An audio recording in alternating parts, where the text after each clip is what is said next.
Je suis la sœur Kwanda Zenabou. J'ai été invitée par une sœur ici. Nous travaillons ensemble dans une école à Omiansou. La sœur Adélaïde qui vend la bouillie avec les pastels. Donc, j'ai deux témoignages. Mon premier témoignage, c'est avant même que je ne vienne ici. Il faut dire que cette année, nous nous sommes engagés après l'évangélisation des enfants dans un village à Bobo. Et on nous avait remis les boîtes cadeaux, donc je ne sais pas si vous êtes au courant, on appelle OM. Et c'est les mercredis et les vendredis, je partais à moto faire l'évangélisation des enfants. Et vraiment, malgré la chaleur, le soleil, en tout cas, je partais. Et aussi, il faut dire que les enfants étaient vraiment engagés. Les enfants venaient écouter la parole de Dieu parce qu'on avait des leçons à leur apporter pour les faire vraiment asseoir dans le Seigneur. Et quand nous avons fini la 12e leçon, je leur ai donné rendez-vous comme ça à la fois. Quand bien même je n'avais pas encore fait mon rapport parce que je devais remplir mon rapport puis aller déposer. Ils allaient nous remettre des Bibles et puis on allait partager les certificats des enfants qui avaient été en tout cas assidus. Il faut dire que à cette évaluation, il y avait beaucoup d'enfants, les enfants étaient engagés. Quand je leur ai dit 14 heures, avant que je n'arrive, les enfants étaient déjà là. Et vraiment, ça me réjouissait le cœur. Et quand nous avons fini, je leur ai dit, le mercredi 15 juin, on va distribuer les Bibles et puis on va partager les certificats et puis on va faire une petite fête. Bon, là, je ne leur ai rien dit. En fait, c'était une surprise. Et le mardi 14 juin, je suis allée chercher les Bibles à la zone. Je suis revenue. J'avais réservé un peu de riz et j'ai fait le marché. J'ai dit, bon, le mercredi matin, on va faire la cuisine et jusqu'à midi 14, on sera là-bas. Et le mardi soir, je partais à l'église aux environs de 18 heures. J'ai ma voisine, nous avons il y a deux couples qui se font face à face. Moi, je suis de l'autre côté, puis ma soeur en plus est de l'autre côté. Donc, je partais la voir pour qu'on puisse aller ensemble. Et quand je suis allée, elle était occupée, elle était pressée. Et je lui ai dit, bon, je vais te dénoncer. J'étais avec ma petite fille, elle était devant moi. Et quand nous sommes arrivés au portail, je ne sais pas dans quel coup j'ai glissé. Vraiment. C'est quand moi-même je me suis retrouvée par terre que j'ai su que j'étais tombée. Quand je suis tombée, mon pied était plié par derrière. Donc c'est dans ça que je suis tombée. Et vraiment, pour déplier mon pied, c'était difficile. C'est quand il a commencé à crier que les jeunes qui étaient à côté sont venus m'aider à déplier mon pied. Sur le champ, j'ai reçu un choc à la cheville. Et sur le champ, mon pied a commencé à s'enfler, plus en plus mal. Et vraiment, de là, je n'ai pas pu marcher, m'a soulevé par là à la maison. Et je me posais la question, je dis, mais je vais à l'église, quel est le problème? Qu'est-ce qu'on veut m'empêcher d'aller voir l'église aujourd'hui? Et vraiment, je ne sais pas. Donc, elle s'est ma voisine, m'a massé un peu, et puis j'ai dit, bon, ce qu'il y a à l'église, je vais aller voir. Et j'ai marché un peu, comme je n'étais pas loin je n'avais pas loin de l'église, je suis allée. Je suis revenue, je sentais la douleur. Et j'ai un de mes filles qui dit, ah, mais maman, il faut chercher ceux qui massent les pieds à l'indigénat là, pour voir si c'est cassé ou si c'est. Et on a fait appel à un vieux dans le quartier. Quand il est venu, quand il a touché ma cheville, il a dit non, c'est déplacé. Et il a massé. Donc, depuis ce jour, il a commencé à masser. Mais vraiment, il faut dire que, au fond, enfin, à l'intérieur même de mon pied là, vraiment, j'avais mal. J'avais l'impression qu'il y avait une plaie. Vraiment, c'était terrible. Bon, je prenais des antidouleurs, en tout cas tout ça. Mais vraiment, j'avais toujours mal. Et néanmoins, je priais, puis il y a des frères de l'église qui venaient prier pour moi. En fait, si je rends ce témoignage, c'est pour dire que quand ça s'est passé, le même jour, c'était le lendemain, j'avais donné rendez-vous aux enfants. J'ai dit, je vais partir. Même c'est pour moi, je vais partir. Et vraiment, je n'arrivais pas à déposer le pied. Mais néanmoins, j'ai cherché calme. Et j'ai demandé à un frère qui a une voiture de venir nous chercher. Une sœur et moi, et nous sommes partis. On a pu faire la cuisine, tout. Et on est parti. On a loué le Seigneur, on a distribué les Bibles, les certificats. Vraiment, les enfants étaient réjouis. Ce jour-là, il y avait plus de 100 enfants. En tout cas, plus de 100 enfants Vraiment, j'ai béni le nom de Dieu parce que pendant ces moments-là d'évangélisation-là, les enfants se sont tournés. Et vraiment, mon cœur est de Dieu. Je bénis le Seigneur qui m'a gardé.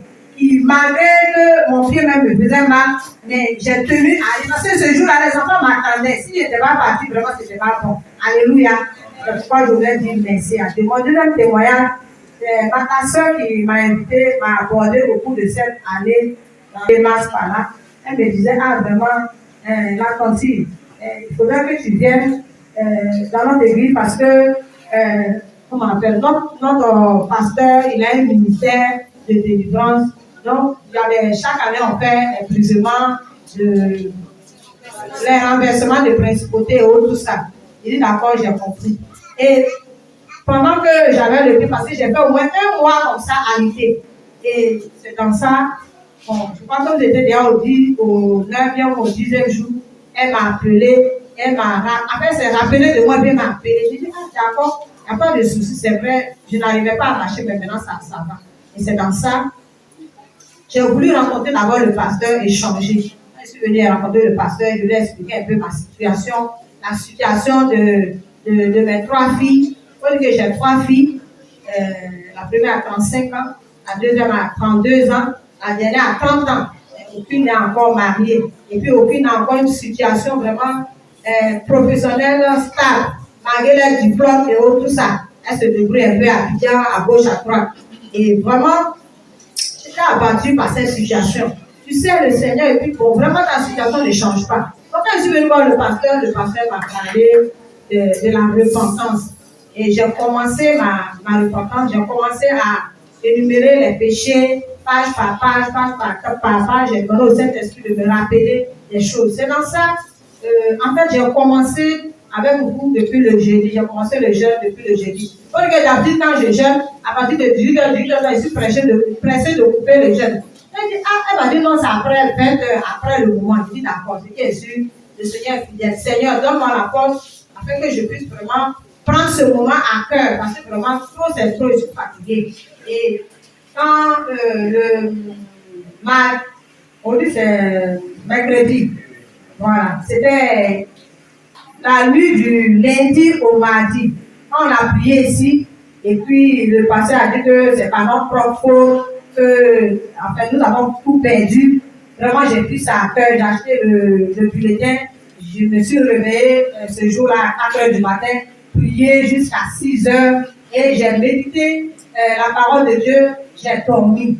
Donc il dit, bon, comme je suis en congé, je vais me reposer un peu jusqu'à 7h, 8h, je vais sortir. Et j'ai eu un petit songe, parce que j'ai dit au Seigneur, rappelle-moi les choses que j'ai oubliées, même les péchés que j'ai oubliés. Et je me retrouve avec des camarades, une camarade avec 2 enfants, et qui nous dit, bon, on va quelque part. Accompagner-nous comme nous, on était contents et on l'a suivi. Quand on est arrivé quelque part, c'était dans un campement, un petit campement. En fait, quand on est arrivé, les gens étaient assis groupe par groupe. Il y avait un groupe qui mangeait, il y avait un groupe qui était autour du feu, il y avait d'autres qui étaient assis. Et bon, quand on est arrivé, quand ils sont arrivés joyeux, bon, j'ai salué les gens, ils ne répondaient pas. Encore, ils étaient bizarres. Et je cherchais même un endroit où m'asseoir. Quand je vois une chaise, je veux m'asseoir dans une chaise en plastique. Je vois qu'il y a un pied de la chaise qui est cassé. Même les chaises en fer, même les tabourets, même les bancs. Je veux m'asseoir, il n'y a pas d'endroit pour m'asseoir. Et comme nous avons marché, que j'étais fatiguée, j'ai pris un pan et puis j'ai déposé, je me suis couchée. Donc quand je me suis couchée, j'ai dormi un peu, puis après je me suis levée. Et je me suis avec qui je suis venue, sinon celle avec qui je suis venue, je ne l'ai pas vue, j'ai demandé à Dieu, elle est partie. Mais comment elle peut partir? Elle peut me faire venir ici, dans un endroit bizarre, et puis elle me laisse là. Elle veut que je reste ici, je ne vais pas rester ici. Que moi, je vais partir. Et je me suis levée dans une seule colère, quand j'étais en colère, mais je dis non, je ne reste pas. Et c'est dans ça que j'ai commencé à prendre le chemin. Et puis j'ai pris la route, et puis je suis partie. Et quand j'ai fait ce son, et puis je me suis réveillée, en même temps, le Saint-Esprit m'a rappelé une année. J'étais en 4e, en tout cas, j'avais oublié ça. J'ai une camarade, en fait, qui était un peu plus âgée que nous, on les appelait nos grandes sœurs. Et un jour, elle dit, bon, demain, la femme l'accompagner, on va sortir, on s'en va, on va se promener un peu. Et elle avait formé un coup avec un monsieur, avec un adulte, et c'était pour m'envoyer dans un hôtel. On ne connaît pas l'hôtel, je ne sais pas. Donc, lui, il a conduit la voiture, on était dans la voiture, arrivé quelque part, on était dans une maison. Moi, je pensais que c'était un bureau ou bien quelque chose comme ça. On arrive dans ma grande suite, je me retrouve dans une chambre. Et puis le monsieur est déshabillé. Et puis le monsieur, genre, il veut. Je dis non, ça ne peut pas se passer comme ça. Je ne peux pas accepter ça, je ne peux pas rester ça. J'ai dit, en tout cas, si tu essaies, en tout cas, vraiment, quelque chose va se passer. En tout cas, j'étais très coléreux. Donc, je me suis dit que peut-être que le son là était en rapport avec ce que j'avais vécu auparavant. Peut-être qu'à la suite de ce qui s'est passé, en tout cas, je n'ai pas couché avec lui. Mais il a voulu que je touche son CS, tout ça. Je dis non, je ne peux pas. En tout cas, vraiment, je veux dire merci à Dieu qui, vraiment, pendant ces moments d'enseignement, en tout cas, m'a ouvert les yeux. Pour dire que dès que j'ai commencé le moment aussi, ma première vie, elle m'a mis en colère, la vidéo par rapport à une situation. Et vraiment, j'avais gardé ça. Quand le pasteur parlait, il insistait. Il dit pardonnons. Et même le jour où il a rendu le témoignage du pasteur qui voulait être rempli du Saint-Esprit, il dit non, aujourd'hui, là, je vais pardonner à ma vie. Parce que c'est vrai, elle n'a pas raison, mais moi, je vais lui demander pardon et je vais lui pardonner. En même temps, la nuit, là, ça s'est passé. Et vraiment, j'avais la paix du cœur. En tout cas, j'étais content d'avoir obéi au Seigneur. Donc, je veux dire merci au Seigneur pour tous ces enseignements. Vraiment, ça m'a ouvert les yeux. Ça m'a ouvert les yeux sur beaucoup de choses. Je vais venir faire ma repentance. En tout cas, c'est temps-ci là, puisque je crois que j'ai fini d'écrire tout mon dossier. Donc, je vais dire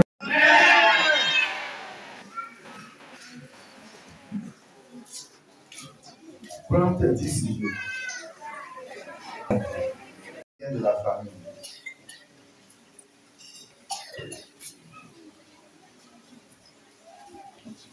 Nous allons proclamer notre rachat sans rien payer. Parce que quand on nous vendait à l'ennemi, on n'avait rien payé. Ce n'est pas maintenant la sortie qui va exiger quelque chose. Mais ce que tu dois comprendre, c'est que tous ceux qui pêchent contre Dieu, Dieu les livre à l'ennemi. Ce que tu dois comprendre, c'est que ce n'est pas le diable qui maudit, c'est Dieu lui-même. Quand les hommes l'ont irrité, quand les hommes l'abandonnent, il envoie lui-même une armée contre ces hommes-là. Quand une famille a abandonné Dieu, lui, Dieu, il envoie une armée des oppresseurs contre cette famille.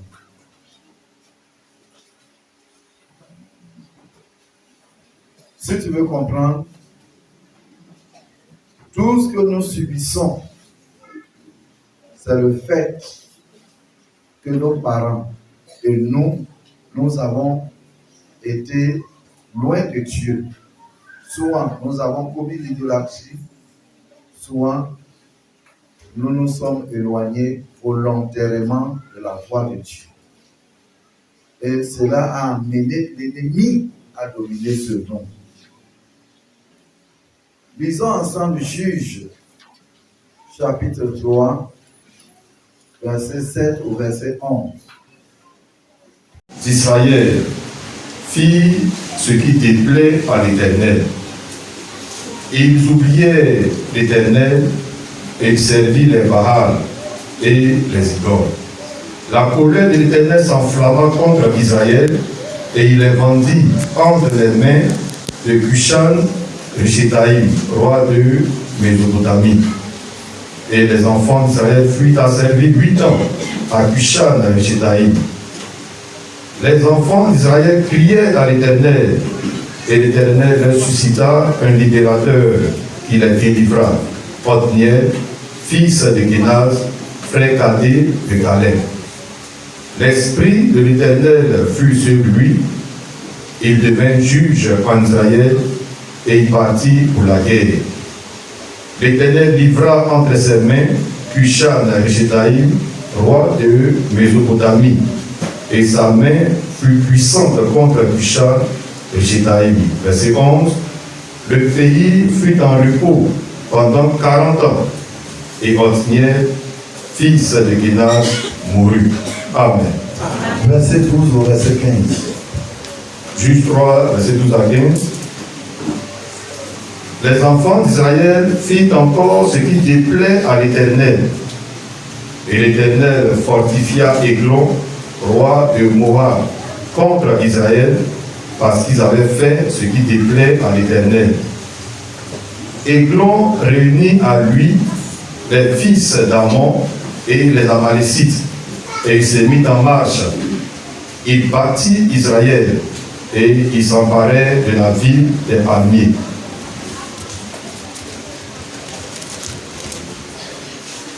Et les enfants d'Israël furent asservis 18 ans à Églon, roi de Moab. Verset 15. Les enfants d'Israël criaient à l'Éternel, et l'Éternel les suscita un libérateur, Éhud, fils de Géra, benjamite, qui ne se servait pas de la main droite. Les enfants d'Israël envoyaient par lui un présent à Églon, roi de Moab. Amen. Amen. Et ainsi de suite. C'était lui, Éhud, a libéré également les enfants d'Israël. Écoute très bien. Les passages que nous venons de lire illustrent bien ce qu'on appelle la domination des principautés dans une famille ou dans un village. Dans le premier passage, les enfants d'Israël ont fait ce qui a déplu à l'Éternel. Et lui-même, il a appelé un autre roi, le roi de la Mésopotamie, de venir régner sur les enfants d'Israël. Et il est venu régner sur eux. Et ils ont été malheureux. Et pendant 8 ans,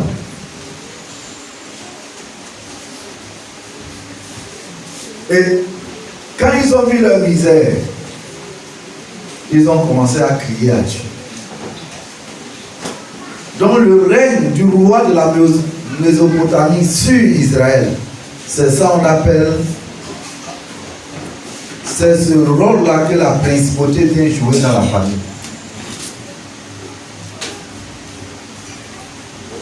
Donc quand Dieu a déjà enlevé sa main sur une famille, quand Dieu a déjà rejeté une famille, quand Dieu a déjà prononcé la malédiction sur une famille, alors un esprit méchant vient asservir ce peuple, cette famille, ce village.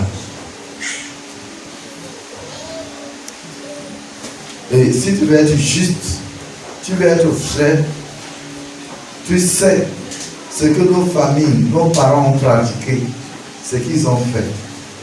Donc du coup, ça établit une principauté, un esprit méchant, un mauvais esprit sur la famille. Lui, il vient, il domine. Ici, ça a duré 8 ans. Et les enfants d'Israël ont commencé à crier à l'Éternel. Et quand ils ont crié à l'Éternel, Dieu a envoyé un libérateur. Alléluia. Amen. Dieu a suscité Othniel. Donc les cris des enfants d'Israël ont libéré le libérateur, a permis que Dieu envoie un libérateur. Donc ces cris, ces moments de cris, ces moments de pleurs devant Dieu, suppliant Dieu, c'est ça qu'on appelle le renversement des principautés personnelles et familiales. Donc quand on vous dit que nous sommes dans une croisade de renversement des principautés personnelles et familiales, c'est ce que ça veut dire. Ça veut dire que tu viens pour crier à Dieu, supplier le Seigneur en faveur de ta famille. De sorte que Dieu envoie le libérateur. Tu peux être toi-même le libérateur ou Dieu peut envoyer un autre. Dieu peut même en dehors de vous créer la situation qui permet que votre village soit électrifié. Envoyer des opérateurs économiques qui ont besoin de faire de leurs activités quelque part, proche du village. Même comme on n'avait pas de cadre dans le village, à cause de toutes les pratiques, il n'y avait même pas un cadre qui puisse plaider votre cause. Mais quand tu cries à Dieu, Dieu peut envoyer des opérateurs économiques qui veulent faire une activité proche du village, ils décident d'électrifier le village, de mettre le bitume. Alléluia. Voilà comment il travaille. Il a envoyé Othniel. Et Othniel est venu. Il a délivré Israël. Il a délivré Israël. Et puis après, Othniel est mort. Après 40 ans, la génération qui avait vu ce que Dieu avait fait pour Israël, cette génération n'étant plus là, les autres sont venus, ils ont repris les mêmes pratiques et ils ont irrité le Dieu. Dieu a encore envoyé un autre roi, le roi de Moab, pour les asservir. Cette fois-ci, c'est pendant 18 ans. 18 ans. Et ils ont vu leur misère. Ils ont commencé à crier à l'Éternel. L'Éternel a envoyé Éhu, le boucher. Et il a délivré Israël. Donc, si tu prends ce programme au sérieux, tu cries à Dieu. Nous insistons parce que il y a les menteurs et les hommes méchants qui découragent certains frères comme si c'était assez de prier. Et dit chaque année, vous renversez les principautés et après. Quand les enfants d'Israël ont renversé la principauté du roi de Mésopotamie, c'était suffisant? Non. Hein? Non. Un autre. Tu ne sais pas. Pendant que toi tu es assis ici, les gens sont maquis. Les gens de ta famille sont maquis en train de boire. N'est-ce pas? Pendant que tu es ici, ils sont dans les forêts sacrées, en train d'adorer les fétiches. Pendant que tu es en train d'être...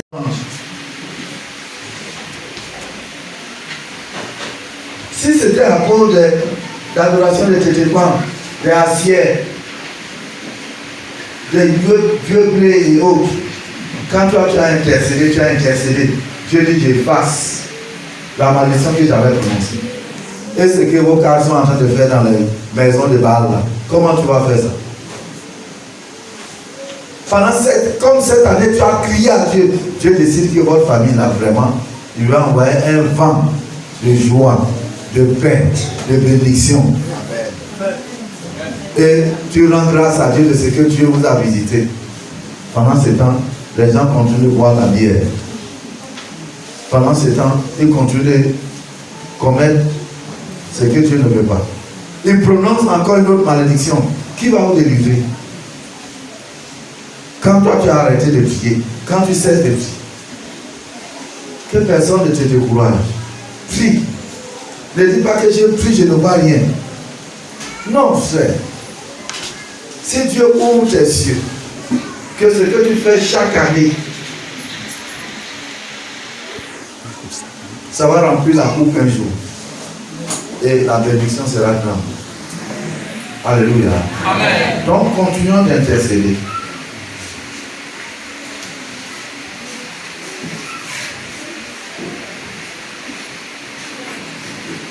Juge, chapitre 6. Verset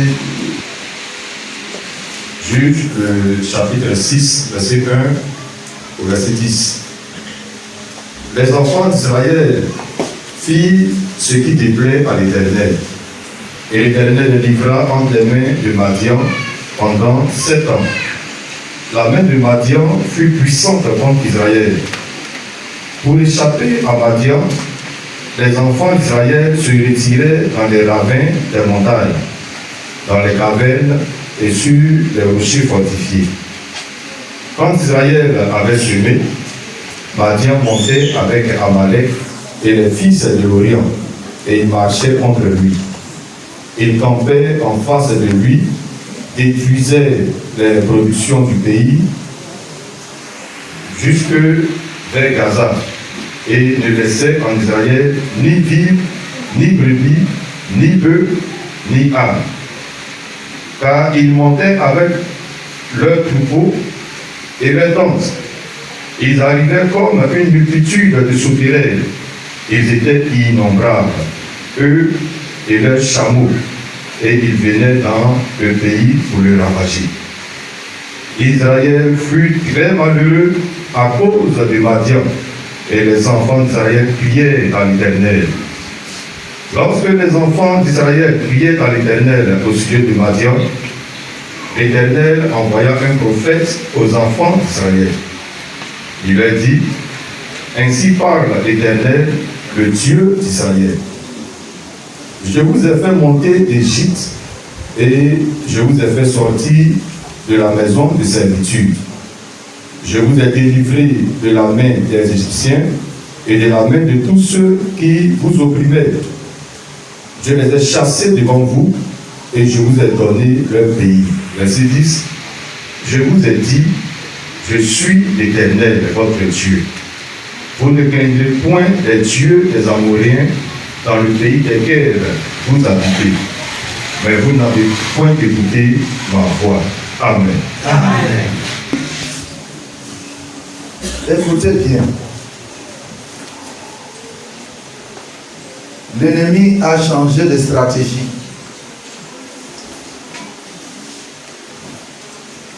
A servi pendant 18 ans. Quand ils ont fait ce qui déplaît à l'Éternel, après, quand ils ont fait ce qui déplaît à l'Éternel, ils ont été asservis pendant 18 ans. Ici, quand ils ont fait ce qui déplaît à l'Éternel, Dieu a laissé venir Madian. Madian avait une autre stratégie. Il laissait Israël faire les semences. Tout. Quand l'heure de la récolte arrive, Madian vient avec les objets qu'on prend pour faire la récolte. Ils viennent avec les chameaux qui vont charger la récolte. Ils viennent avec les ouvriers qui vont convoyer la récolte de chez Israël jusqu'à Madian. Et quand ils viennent, ils laissent le pays à vide. Ils ramassent tout. Et ils ne les frappent pas. Ils ne venaient pas pour les tuer. Non, non, non. Ils viennent ramasser tout. Tout. Dans la maison et puis ils s'en vont. Et ils attendent encore l'année prochaine. Oui. Pendant 7 ans. Quand il a fait ça, vous allez gagner la semence de l'année prochaine où ce n'est pas son affaire. Ce qui est juste servi pour lui. Donc les enfants d'Israël s'aiment pour Madian. Ils font tout. Quand l'heure de la récolte arrive, Madian arrive. Il dit si tu voulais, c'était dans les rochers et dans les endroits fortifiés qu'il y a quelques bagnants. Quelques hommes se cachaient pour mettre quelque chose là-bas, à l'abri de Madian. Sinon, s'ils découvrent, ils partent avec ça. Frère, qu'est-ce que ça veut dire? Peut-être que la première année, quand nos parents ont commencé à faire les choses qui ont déplu à l'Éternel, Dieu avait envoyé seulement la servitude. Après, il leur a dit arrêtez. Comme il a parlé ici, il dit je vous ai fait sortir du pays d'Égypte. Et je vous ai dit que je suis l'Éternel. Ne faites pas ça. Ne craignez pas, ne faites pas ce que les nations font. Mais vous n'avez pas écouté.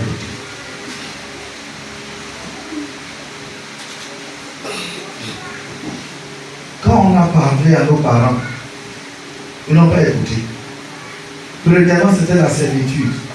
Après, il a augmenté la servitude.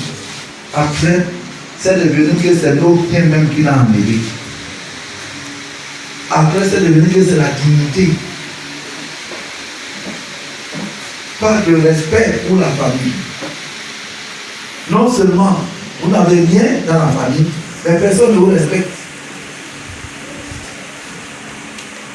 La situation est devenue grave. Et ça ne fait que s'aggraver.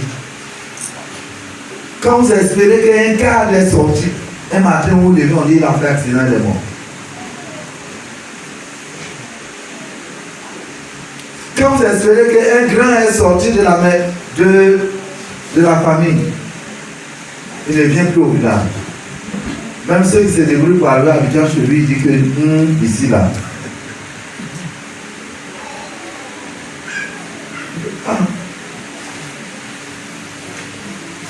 Son numéro de téléphone que vous connaissez là, il a changé. Quand tu te débrouilles pour arriver au bureau, il te laisse là au secrétariat, il sort dans une autre porte. Il te laisse là. Ou bien dire à la secrétaire, dites que je ne suis pas là. Même si c'était ton ami, il devient comme ça. Pourquoi? Parce que l'Éternel veut te punir. Parce que ce que nous avons fait est en train de nous rattraper.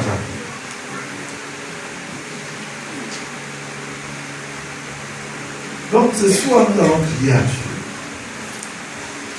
Suppliant le Seigneur, que quel que soit ce que notre famille a fait, ce que nos parents ont fait, contre toi, Seigneur, pardonne, restaure-nous, enlève cette malédiction. Et quand on va prier, supplie le Seigneur. Ne dis pas que chez moi, ce n'est pas grave, nous avons les cadres, nous avons. C'est vrai, vous avez les cadres. Mais vous en avez combien?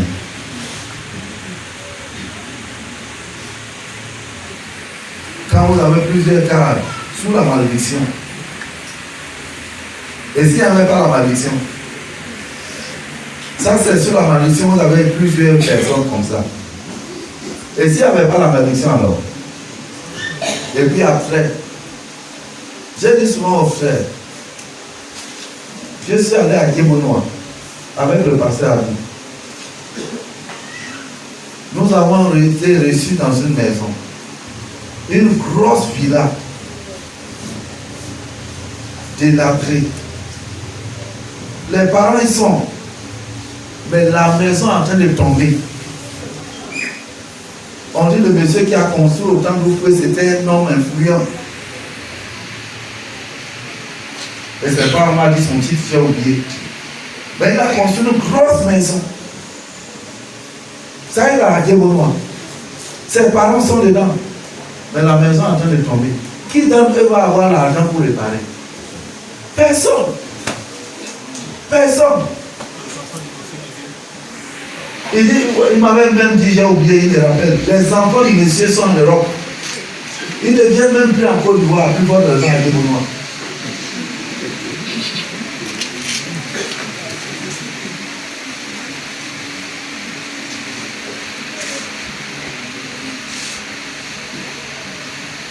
Je suis allé à Kimo à Sekro. Il y a un village de Bamboro là. Il y a un cadre, il était le sous-directeur du port autonome de San Pedro. Quand tu vois sa maison au village, les tuiles qu'il a mis dessus sont venues de l'Italie. Maintenant qu'il est mort, qui va aller entretenir ça? Qui?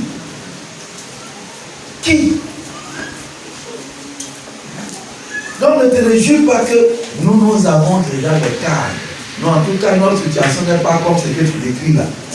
Ça, c'est vrai. Mais si tu ne pries pas, ce qu'on a vu là, ce n'est pas seulement une seule année. Ce n'est pas seulement pendant une seule génération que le malheur s'est abattu sur les enfants d'Israël. Othniel, Élie. Et quand tu vois ce que nous venons de lire, c'est au temps de Gédéon. Et ainsi de suite.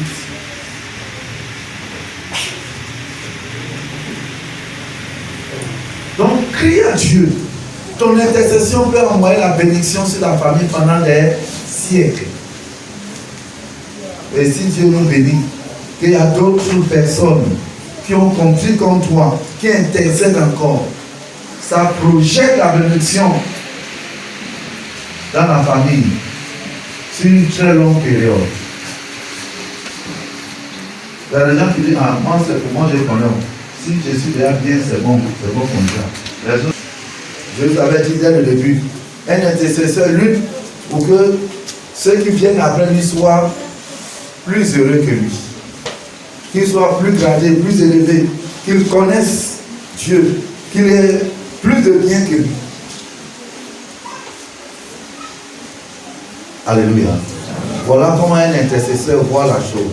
Et je proclame que toutes les malédictions de la famille et dans ma vie sont venues à cause de nos fautes, nos transgressions. Cette malédiction est venue à cause de l'adoration des autres dieux qui ne sont même pas des dieux. Nous t'avons abandonné. Et nous avons été vendus à un autre roi qui nous malmène. Depuis, c'est lui qui prend nos hommes. Il prend nos richesses. Il prend ce qui nous appartient. Quand il régnait sur nous, c'était la joie, la prospérité, la paix, l'entente dans la famille. Depuis que ce roi est venu, il ne fait que nous malmener, nous maltraiter. Oh Père, interviens. Maintenant que nous t'avons connu, et nous crions à toi. Interviens et rachète-nous. Parce que nous n'avons pas été vendus à prix d'argent, à ce méchant qu'on appelle principauté, qu'on appelle génie, qu'on appelle homme fort de la famille. Nous n'avons pas été vendus à prix d'argent. Ce sont notre désobéissance qui l'a amené à dominer sur nous. Seigneur, ordonne notre libération. Nous n'avons rien à payer parce que nous n'avons pas été vendus à prix d'argent. Nous ne serons pas aussi délivrés à prix d'argent. Oh Père, notre repentance suffit pour que tu nous viennes en aide. Oh Père, le fait que nous t'avons accepté est suffisant pour que nous viennes en aide. C'est pour cette raison. Je crie à toi, Seigneur. Oh Père, viens au secours de notre famille. Viens, installe ton œil et chasse sa principauté. Encore son renvoi. Encore sa chute. Oh Père, encore. Continue de prier.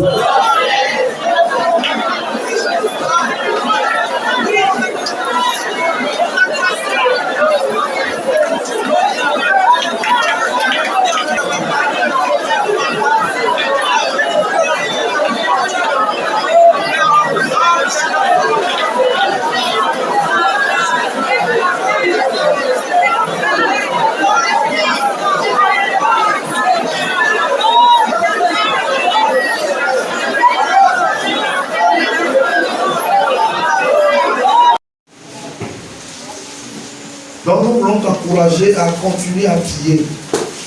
Le combat est sérieux. C'est maintenant même Dieu va se révéler à certaines personnes. C'est maintenant même comme tu as insisté pendant plusieurs jours. C'est maintenant l'ennemi dit, ah non, elle est au sérieux. Je pensais qu'elle est dans cette histoire-là, elle allait partir et puis, hey, elle insiste jusqu'à rendre témoignage même. Et c'est là qu'il va se maintenant, l'esprit va se présenter. Sinon, tout ce que tu faisais là, ça ne l'inquiétait jamais. Donc, crie à Dieu, supplie que Dieu intervienne. Et il va intervenir. Dieu est en train de nous aider beaucoup, beaucoup, frère. Beaucoup.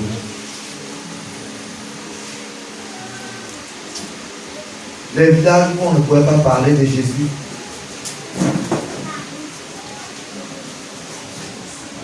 Les endroits où on ne pouvait pas parler de Jésus, aujourd'hui, là, on parle de Jésus. Il y avait des familles, ils ne savaient même pas de parler de Jésus. Mais aujourd'hui, Jésus est proclamé. Alléluia. Mais il y avait des parents qui disaient, toi est ton Jésus. Après, quand il y a eu un décès dans la famille, où les frères sont partis, quand il a vu comment les frères ont démontré la puissance de Dieu, ou bien ils ont démontré l'amour. Votre affaire là, on dirait que c'est bon. Hein? Pour nous là. Pour nous là. Quand c'est association, quand tu n'as pas cotisé, personne ne te regarde. Pour vous là, ça, vraiment, je vais me donner à Jésus. Amen. Alléluia. Amen. Il y a des parents qui sont venus à des mariages. Ils ont méprisé même leur enfant. Hier, a dit que papa devait me marier ou bien tonton me marier. Ils sont venus à des mariages. Quand ils sont venus, ils ont vu comment l'église a organisé le mariage de leur enfant. Quand il rentre lui-même, il ne dit rien. Il ne dit rien. Mais dans son cœur, quelque chose se passe. Alléluia. Quelque chose se passe. Il voit la gloire de Dieu. Il voit comment Dieu agit. Voici ce que Dieu fait. Quand tu pries, ne pense pas à toi seul. Même la nation est bénie. À partir des renversements des principautés, la nation est bénie. Le village est béni, la ville est bénie. Nous avons commencé à prier que toutes les maisons que vous voyez là, inachevées ici, qui ont été détruites, on a commencé à supplier le Seigneur que Dieu donne les moyens aux propriétaires de maisons de venir réhabiliter leur maison. On a commencé à prier que Seigneur, si c'était une maison abandonnée, qu'un parent avait construit, que ses parents ne savaient pas, créer les circonstances pour que les parents retrouvent la maison pour la réhabiliter. Parce que beaucoup de maisons que vous voyez là, c'est ça. Soit les parents sont morts dans la crise, ou bien ils ont pris leur retraite, ils sont partis, et après cela, ils sont morts. Il n'y a personne pour venir réhabiliter la maison, et ça est là. Ça ne peut pas faire la prospérité de la ville. Donc si la ville doit être prospère, il faut que toutes ces maisons soient réhabilitées. J'ai dit aux étudiants, arrêtez de vous plaindre. On a fait quoi à l'université, on a fait quoi là-bas. J'ai dit aux étudiants, commencez à appliquer. Que l'université soit bénie. Que l'université soit bénie. Vous cherchez la bénédiction de l'université. Que ceux qu'on nomme à la tête de l'université soient des hommes sages, soient qui craignent Dieu. Priez que nos chercheurs trouvent. Que vos enseignants chercheurs la trouvent. Fassent des découvertes. Parce que vous avez dit, les chercheurs qui cherchent, on en trouve. Mais les chercheurs qui trouvent, on en cherche.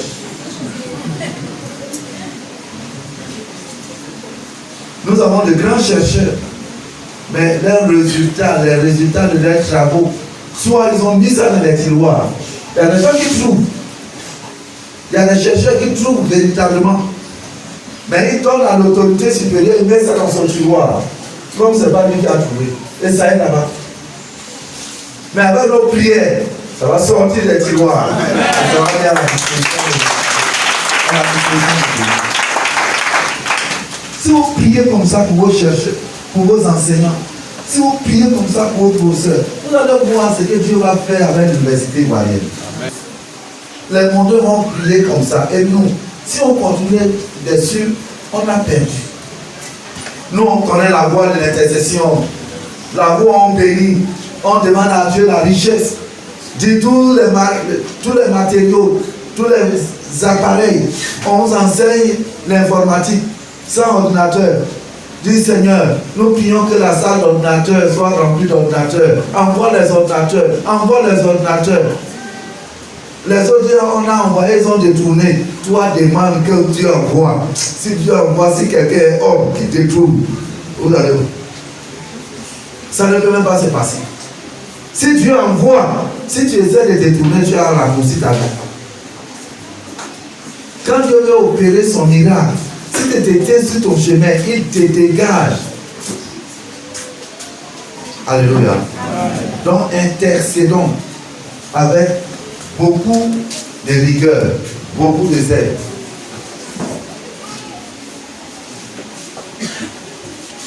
Que Dieu nous bénisse. Amen. Donc tu dois retenir que Dieu ira devant toi pour te délivrer. Comme il a été avec ceux-là quand ils ont crié à Dieu. Tu dois croire en cela. Que quand je crie à Dieu, Dieu va me délivrer. Les enfants d'Israël ont crié à Dieu, ils l'ont délivré. Alléluia. C'est pourquoi tous ceux qui n'ont pas cru en Jésus, qui n'ont pas donné leur vie à Jésus, ne peuvent pas être exaucés. Ce n'est pas une malédiction, loin de là. Ils ne sont pas en train de te maudire. Tu nous as honoré en venant dans cette salle.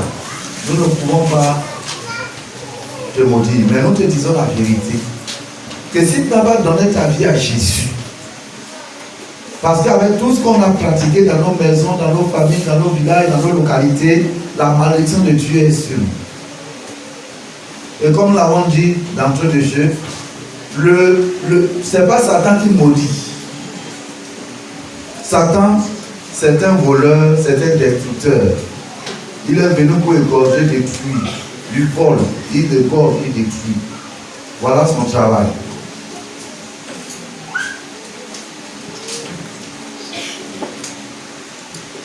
Il est venu dire à la femme dans le jardin d'Éden, est-ce que Dieu a réellement dit? Est-ce que Dieu avait dit ça vraiment? Hein? Elle dit, mon cher, c'est tu l'as dit. Même sa réponse là, a laissé une porte ouverte à l'ennemi. Il a dit, c'est pas vrai. Dieu sait que le jour que vous allez en manger, vous allez être des dieux. Vous n'allez pas mourir. Et cette va voir. Tu vois comment le fruit est joli. Regarde, est-ce qu'il est comme la mangue? Est-ce qu'il est comme la papaye? Lui là, il est exceptionnel. Tu le vois, non? Regarde même là. Regarde. La Bible dit que la femme a vu que le fruit était bon à voir. Alors qu'elle voyait ça. Donc l'ennemi est venu comme ça, tromper la femme. Elle a mangé le fruit et la mort est intervenue. Les hommes meurent. Et quand tu lis, tu vois que Dieu lui-même il a dit à l'homme, quitte le jardin. Il a envoyé cultiver maintenant. Et il a dit à l'homme, tu vas manger à la sueur de ton front. Alors qu'il avait tout prévu pour lui. Donc c'est Dieu qui a prononcé cette malédiction. Donc quand tu es un intercesseur, tu dois savoir ça. Ne crains pas le diable. Tu dois savoir que c'est Dieu qui maudit. Donc si je suis en parfaite relation avec Dieu, il va me bénir. Mais si je le déçois, il va me maudire. Comme il a fait aux enfants d'Israël. Il y a des gens qui disent que tu as donné déjà la vie à Jésus. Est-ce que les enfants d'Israël n'avaient pas été fait sortir du pays d'Égypte? Qui a fait sortir les enfants d'Israël de l'Égypte? C'est Dieu lui-même. Et ici, qui les maudit? C'est Dieu lui-même. Il y a des gens qui disent non, j'ai déjà donné ma vie à Jésus. Non, Dieu ne peut pas mourir. Pêche. Tu vas voir. Donc ne pêche jamais, même quand tu es en Christ. Et comme tu es en Christ, tu ne vas pas pécher. Oh, si tu es là pour la première fois, que tu n'as pas encore donné la vie à Jésus, nous allons prier tout à l'heure. Nous te donnons l'occasion de donner la vie à Jésus. Sinon tes prières ne seront pas exaucées. Il ne va pas te donner le succès dans cette entreprise. Donc tous ceux qui veulent participer à la prière, frère, et qui n'ont pas encore donné leur vie à Jésus, levez-vous et venez. Nous allons vous aider à donner la vie à Jésus, à devenir des enfants de Dieu véritables. Lève-toi et viens. Tu sais que tu n'as pas encore donné ta vie à Jésus. Ou tu es un frère, tu es tombé dans le péché, tu es vaincu depuis, tu veux te lever, tu tombes, tu veux te lever, tu tombes.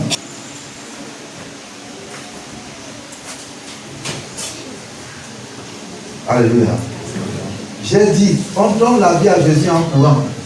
On ne doit même pas supplier quelqu'un, pardon, donne ta vie à Jésus. Non. Jésus n'est pas comme nos féticheurs, nos marabouts, qui disent venez, venez, venez. Si vous ne venez pas, je ne vais pas gagner à manger. Jésus ne fait pas comme ça. Jésus détient tout le pouvoir. L'onction de Dieu est sur lui. Pour libérer, pour guérir, pour délivrer. Donc lève-toi et viens. Pour que Jésus rentre dans ta vie. C'est toi nous attendons pour commencer la prière. Si tu retardes, tu vas regretter. Sois sage et donne ta vie à Jésus maintenant. Sois sage. Fais la paix avec le Seigneur Jésus. Maintenant.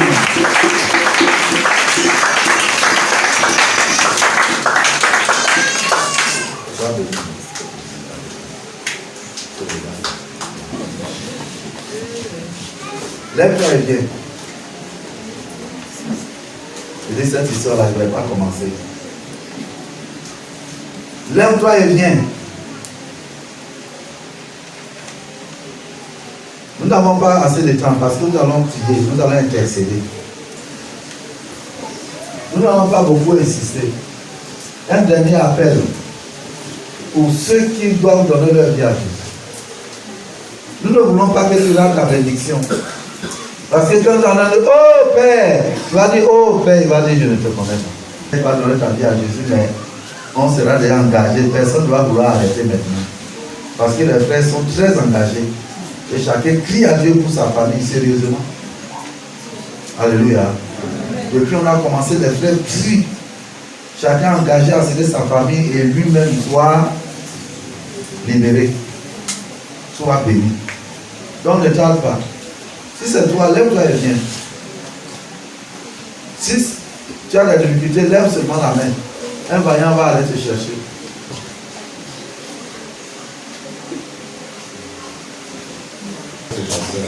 Écoute ce qu'il va te dire.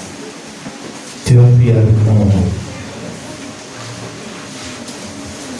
Seigneur, ta parole déclare car tous ont péché et sont privés de la gloire de Dieu. Moi aussi j'ai péché et je suis privé. Nous refusons cette adoration. Nous refusons les fétiches, les idoles. Nous refusons de nous débrouiller comme par le passé. D'un commun accord, décide que tu vas nous venir en aide. Nous crions à toi que tu nous viennes en aide. Oh Père, écoute nos cris, écoute nos supplications. Écoute nos supplications. Oh Père, enlève la honte, la maladie, la pauvreté, l'opprobre. Enlève la honte, enlève le jour, que l'oppresseur, sur la famille, pardonne, que tu sois détaché, délivré. Oh Père, pardonne, que cet esprit soit envoyé à la famille. Continuez de prier.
Interviens.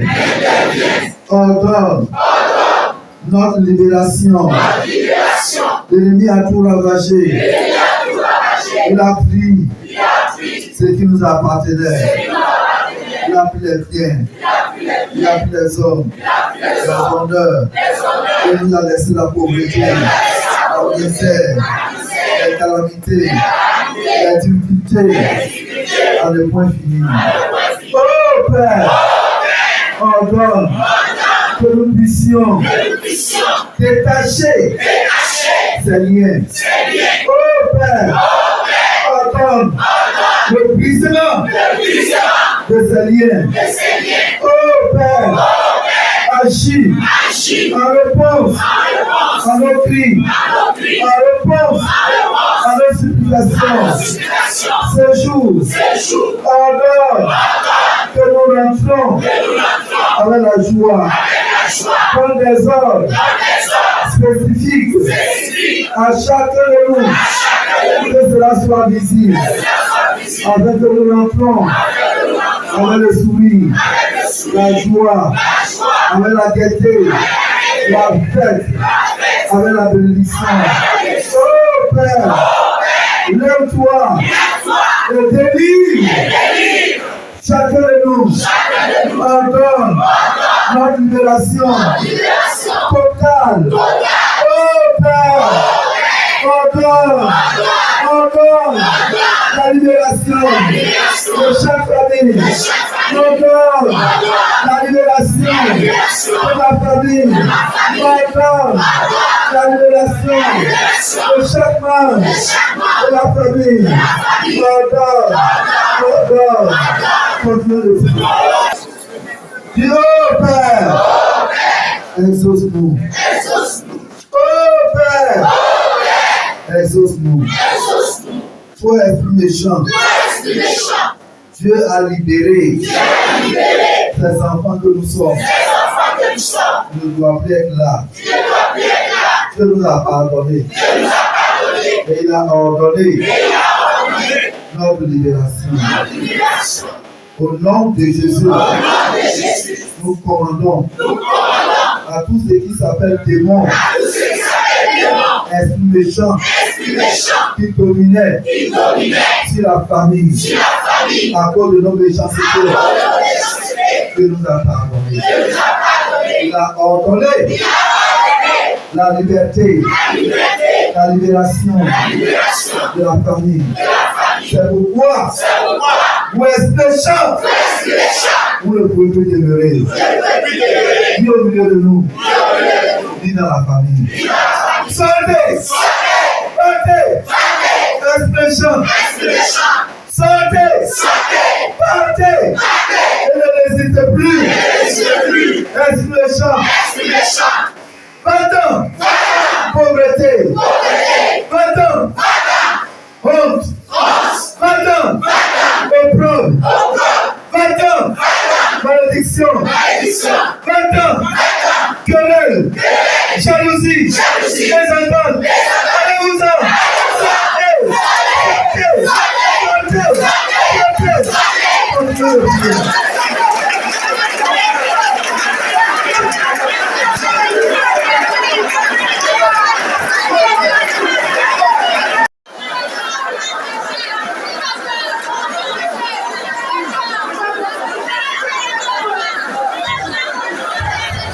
de Jésus, nous détruisons tout objet qui a été placé dans la famille pour permettre aux esprits méchants de séjourner dans la famille.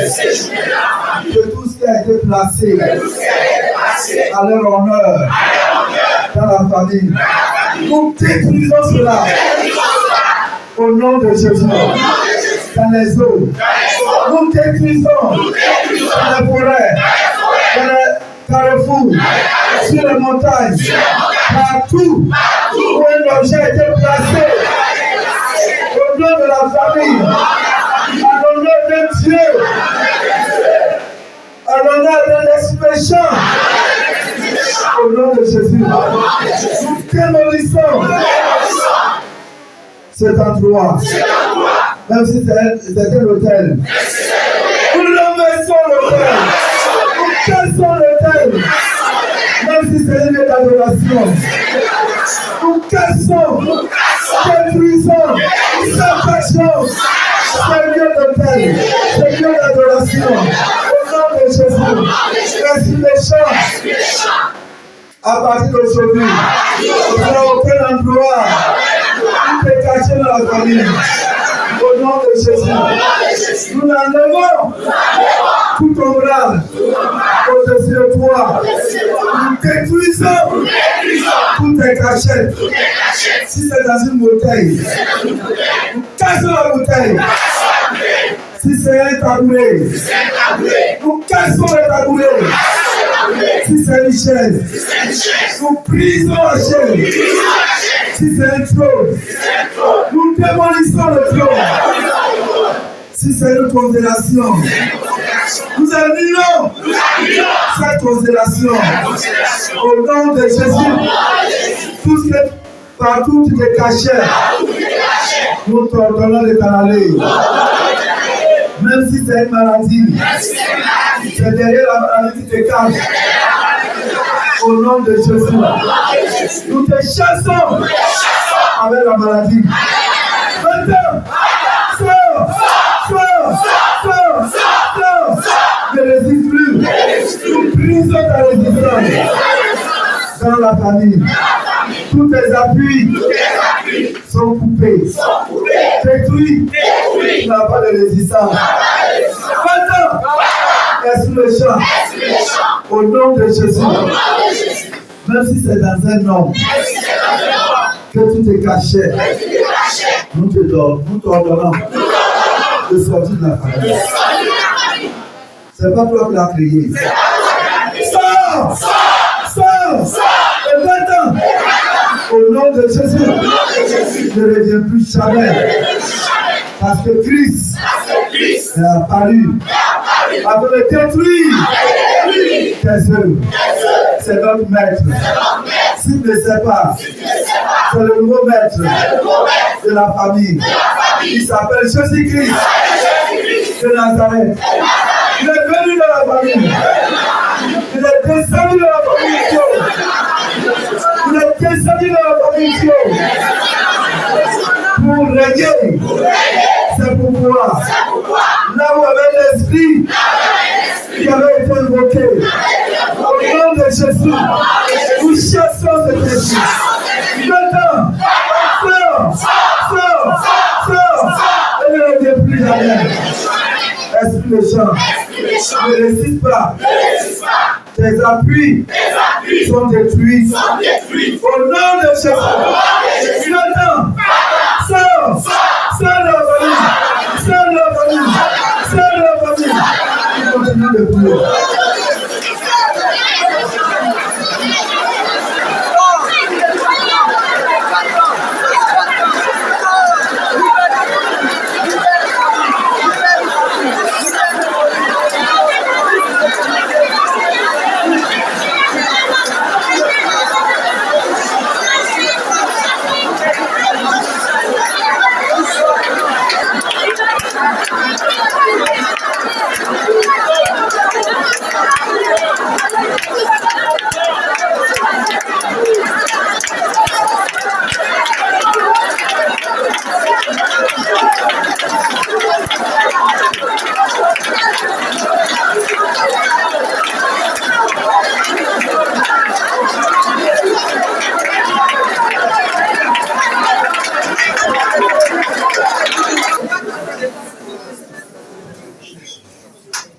Maintenant, nous allons intercéder pour tous nos parents qui, à cause de cette situation, sont atteints de maladie, quelle que soit la maladie. Demande à Dieu d'apporter la guérison.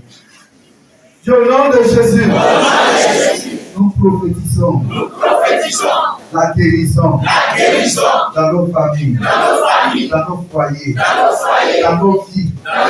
Au nom de Jésus, nous prophétisons la guérison divine. Au nom de Jésus, nous libérons toute personne atteinte d'une maladie, quelle que soit la maladie, même si la médecine a dit qu'elle s'appelle maladie incurable. Nous proclamons la guérison d'une telle personne. Reçois la guérison au nom de Jésus. Malade, soyez guéris. Malade, soyez guéris.